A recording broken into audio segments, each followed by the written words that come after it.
টাকা যে প্রবাসী কল্যাণ ব্যাংক থেকে নিয়েছি 2 লক্ষ টাকা। আরও অন্যান্য হাওলাত বরাদ করছি, ঋণের ফান্ড নিয়েছি। এইভাবে 5 লক্ষ টাকা দিছি। এটা এজেন্সি আমার গ্রামের দালালের মাধ্যমে। দালালের মাধ্যমে। দালাল কোথায় এখন যোগাযোগ হচ্ছে? ঢাকায় আছে। কি বলে? এই তো টিকিট দেবো, ফ্লাইট করে দেবো। কিন্তু আজকে তো এয়ারপোর্টে এসেছেন, যাওয়া তো হচ্ছে না। না, যাওয়া তো হচ্ছে না, এখন ফোন বন্ধ আপাতত। এটা এখন যদি দালাল যদি ফেরত দেয় তাহলে সম্ভব, তাছাড়া আমরা কিভাবে দেবো স্যার? কত কতজনের কাছ থেকে এভাবে টাকা? আমার সাথে 3 জন আছে। আমার ভিসা দিয়েছে আরও 20 দিন আগে। 20 দিন আগে দেওয়ার পরে বলছে যে আমি বলছি যে আমার দেন, ম্যান পাওয়ার কার্ড দেন। উনি ম্যান পাওয়ার কার্ড চাওয়াতে উনি বলতেছে যে তোমার ম্যান পাওয়ার কার্ড দেবো, কিছুদিন পর দিতে আসি, আরও কিছু লোক বাকি আছে, ওগুলা একত্র করে তোমাদের ম্যান পাওয়ার কার্ড দেবো। আমি বললাম আমার দ্বারে টাকা চাইছি উনি 5,30,000। আমি বলছিলাম আমি তো প্রবাসী কল্যাণ ব্যাংক থেকে কিছু টাকা তুলবো, আমার ম্যান পাওয়ার কার্ড হাতে আমি কিছু টাকা ম্যানেজ করি।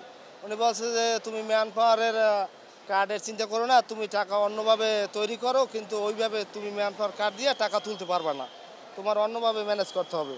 তা আমি বললাম তাহলে আমি অন্যভাবে ম্যানেজ করবো, ঠিক আছে, কিন্তু আমার কার্ডটা তো বের হবে।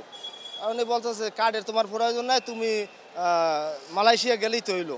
আমি মালয়েশিয়া গেলে হইব কীভাবে? আমি এতগুলো টাকা দিলাম, আমি কষ্ট করে আমি মানের কাছ থেকে সুদে টাকা আনছি, ধান করালি টাকা আনছি, বিভিন্ন পর্যায়ে টাকাগুলো ম্যানেজ করলাম। এখন আপনি পরে লাস্ট ফিনিশিংয়ে উনি আজকে আমারে বলতেছে রাত্র 11টার পরে তোমার ফ্লাইট দেবো।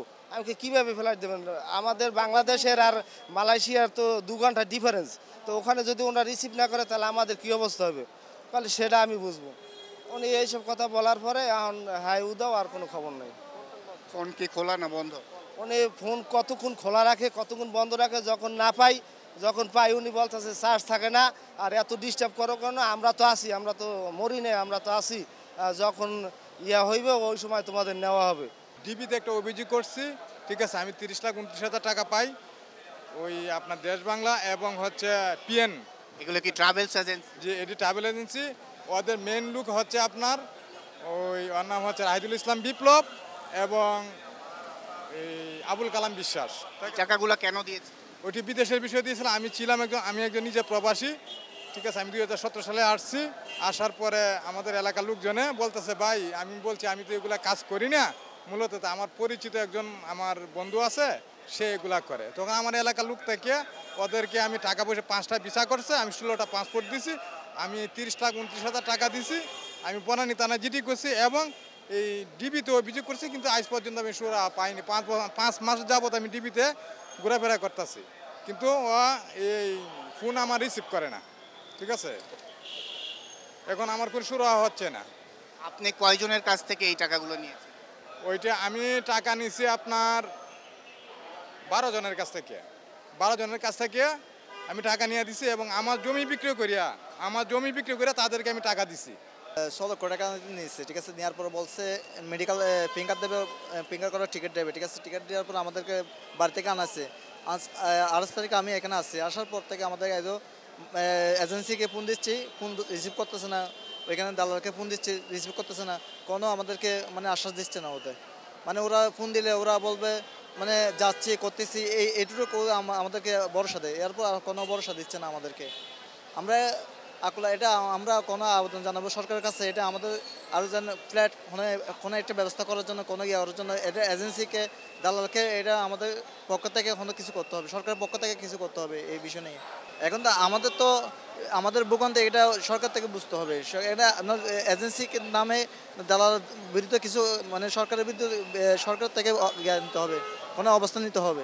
এগুলো তো এটা এরকম হলে হবে না। তো দেশের সবাই এরকম কত যাত্রী এখানে শুয়ে আছে, মা বাবা মানে জায়গার সম্পদ বন্ধক দিয়ে আমরা আসছি এখানে।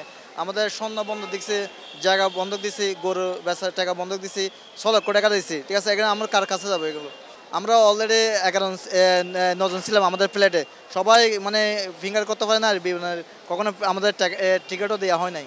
টাকা দিচ্ছে অলরেডি আমাদের 1.5 বছর হয়ে যাচ্ছে। প্রথমে এই ফ্ল্যাটের টিকিটের কথা বলে আমাদের 1 লাখ টাকা নিয়েছিল কয়েকদিন হচ্ছে। আগে 5 লাখ টাকা দিছি, আর এখন দিচ্ছি 1 লাখ টাকা। অলরেডি 6 লাখ টাকা আমরা দিয়ে দিছি। আমাদের টিকিটও পাওয়া হচ্ছে না। অফিস হলে পুকুরিপুর টাউনের উপরে।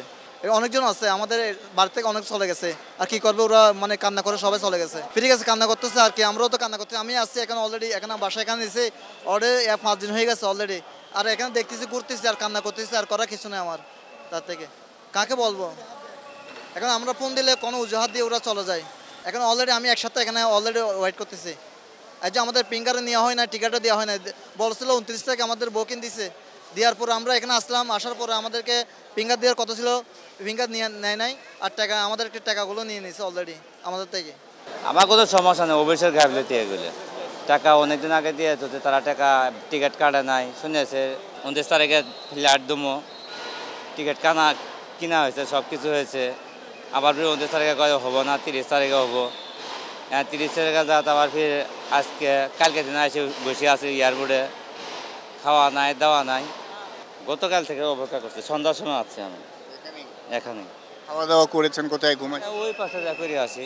হ্যাঁ, কোম্পানির গেঞ্জি, এই কোম্পানির ক্যাব দিছে, আমাদের টিকিট নাই।